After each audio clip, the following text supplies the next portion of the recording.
Materi selanjutnya, membangun keselarasan atau sinkronisasi dengan Law of Resonance. Rahasia besar kekuatan Anda dalam berdoa sebenarnya ada pada keselarasan. Kunci masternya ada pada keselarasan. Dan hukum alam yang cocok untuk kita aplikasikan dalam kehidupan kita adalah hukum resonansi atau Lore. Karena hukum ini sama persis dengan konsep dasar kerja radio. Penjelasan sederhana dari resonansi adalah turut bergetarnya suatu materi, benda, karena benda itu memiliki frekuensi yang sama dengan materi, benda, yang bergetar di sekitarnya. Misalnya, resonansi pada garpu tala. Gambar di atas adalah suatu percobaan hukum resonansi. Jika garpu tala A dipukul dan mulai bergetar, maka garpu tala B juga akan ikut bergetar, walaupun garpu tala B tidak dipukul, tidak digetarkan karena garpu tala B memiliki frekuensi yang sama dengan garpu tala A.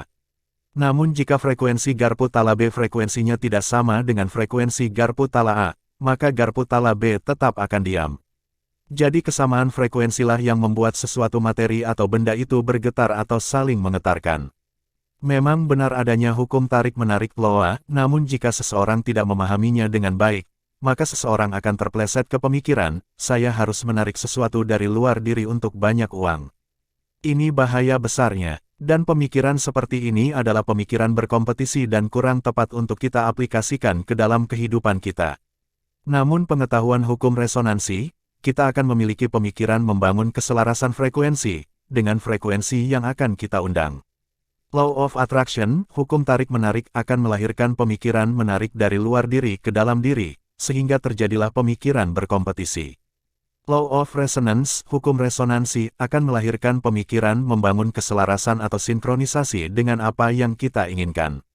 Jika radio di dalam diri kita sudah memiliki frekuensi yang sama dengan pemancar radio, maka radio di dalam diri kita akan otomatis beresonansi, dan kemudian kita baru bisa menerima siaran dari radio pemancar yang kita inginkan itu. Pengertian sinkronisasi adalah keserempakan, keharmonisan, kesamaan atau keselarasan sesuatu. Jika kita menginginkan menerima siaran radio tertentu dengan frekuensi tertentu, maka kita harus menselaraskan frekuensi radio kita terlebih dahulu dengan frekuensi pemancar yang kita inginkan itu. Jika kita menginginkan siaran televisi tertentu dengan frekuensi tertentu, maka kita harus menselaraskan frekuensi televisi kita dengan frekuensi pemancar televisi yang kita inginkan itu terlebih dahulu, agar terjadi resonansi. Dan kemudian kita akan menerima siaran televisi yang kita inginkan tersebut. Segala sesuatu bervibrasi dan memiliki frekuensi tertentu.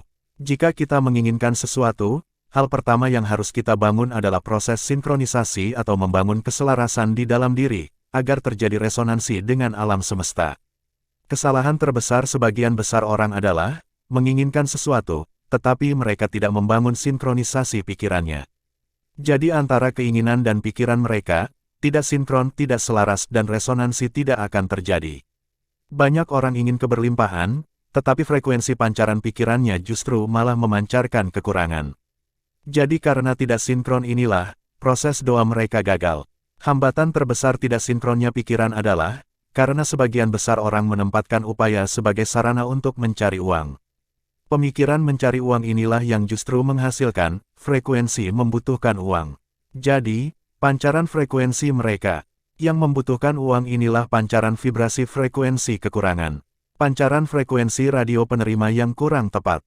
Banyak orang bertindak yang tujuan utamanya uang, ini frekuensinya membutuhkan uang, seperti kekurangan uang atau tidak punya uang.